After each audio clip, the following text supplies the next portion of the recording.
oh ini bisa ngarang-ngarang cerita nih, lucu, ayo nih dengarin semua nih, ketawa.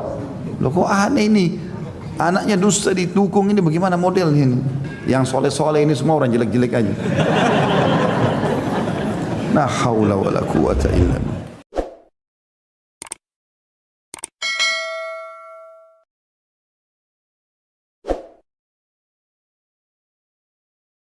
Jadi teman-teman, belajar agama dari muda. Jangan sudah tua baru mau belajar. Tentu tidak sama sekali mengucapkan kalimat ini untuk tidak menghormati atau menghina orang tua kita, bukan. Tapi teman-teman, kalau kita masih muda belajar berbeda keadaannya. Kita masih lebih fresh, akal, kekuatan, waktu, semangat berbeda. Ya. Maka gunakan waktu muda itu betul-betul untuk belajar agama, supaya kita sampai pada umur tua sudah faham semuanya. Gitu kan? Makanya Urwah bin Zubair rahimahullah, salah satu tabi'in yang masyhur dengan ilmunya yang luas, dia anaknya Zubair bin Awam. Zubair bin Awam radhiyallahu anhu sahabat Nabi yang dijamin masuk surga. Salah satu dari 10 orang yang masuk surga, Zubair bin Awam. Anaknya namanya Urwah. Urwah yang terkenal ulama tabi'in. Beliau mengatakan, dan tidak ada sesuatu yang paling buruk aku lihat dibandingkan orang tua yang bodoh dalam agama. Mana dia dari masa mudanya? Kalau ada orang tua Masya Allah hadir di majelis, luar biasa, itu sangat bagus, gitu kan. Tapi ada orang sudah sampai tua pun tidak belajar agama, sama sekali nggak ngerti. Mungkin kita temukan sholatnya masih salah. Saya berapa kali masuk dalam masjid teman-teman sekalian, sayang sekali kadang-kadang hati ini ngerenyuh gitu loh. Kok bisa orang sudah sangat tua, rambutnya putih, sholatnya masih salah. Sholat yang akan dihisab pertama kali hari kiamat, safnya salah, takbirnya salah, bacaannya tidak jelas gitu loh. Padahal sudah tua. Lalu mana dia dari masa mudanya ini? Minimal rukun Islam gitu kan. Tapi ini subhanallah jauh. Makanya kalau belajar dari muda berbeda, ya. Kami menyaksikan sendiri subhanallah majelis-majelis di Masjid Nabawi, ya, di Masjid Haram Mekah, yang hadir di majelisnya ulama besar itu anak-anak kecil, dibawa sama orang tua mereka masih SD, udah hadir di majelisnya para ulama-ulama besar. Ini 10 tahun ke depan ilmunya bagaimana anak ini? Dulu di majelisnya ulama-ulama besar, dulu sama ayahnya. Dan tiap hari, tiap jadwal syekh itu didatangi sama dia. Nanti syekh mana orang tuanya bawa dia.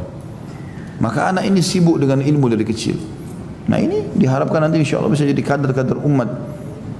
Kalau orang tidak faham agama teman-teman, masa muda dia tidak gunakan, maka kapan dia akan gunakan?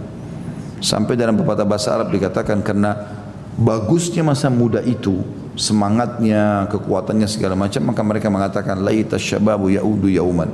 Coba seandainya masa muda itu bisa kembali satu hari saja, maksudnya untuk memperbaiki masa-masa yang ketinggalan dulu.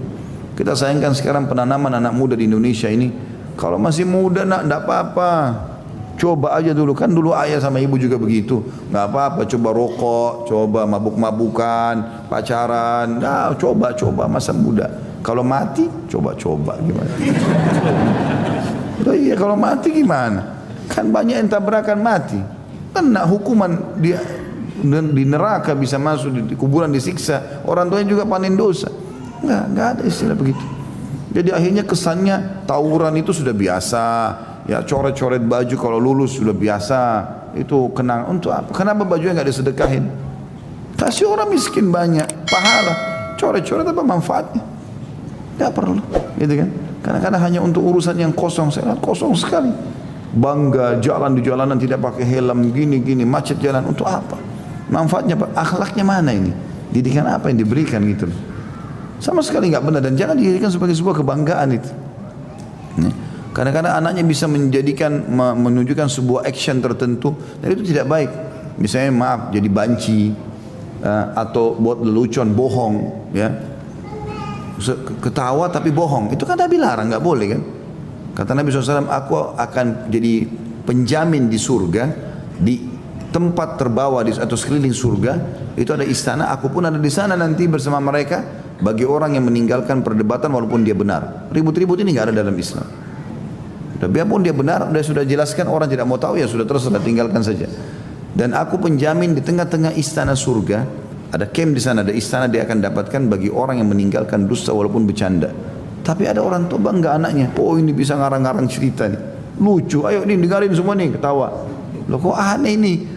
Anaknya dusta didukung ini bagaimana modelnya ini? La haula wala quwata illa billah. Jadi harusnya teman-teman malah masa muda itu diisi dengan hal yang baik. Ada yang lebih parah kadang-kadang, saya sangat tidak setuju dengan itu. Kalau ada yang hadir di majelis, laki-lakinya tampan, perempuannya cantik, dianggap aneh. Ih, kenapa di sini ya? Mestinya jadi artis. Loh saya mau tanya, memangnya di majelis harus orang jelek? Hah? Aneh bener ini. Kenapa anakmu enggak jadi artis? La haula wala quwata illa. Kenapa enggak hafal Quran? Jadi imam masjid, ulama enggak boleh gagah, enggak boleh cantik. Aneh bener ini. Justru yang Allah kasih ketampanan cantik itu digunakan dalam ketaatan. Hati anak untuk itu kan gitu. Ini enggak dialihkan kepada kemaksiatan. Kesannya ini buat maksiat deh. Yang soleh-soleh ini semua orang jelek-jelek aja. La haula wala quwata illa billah.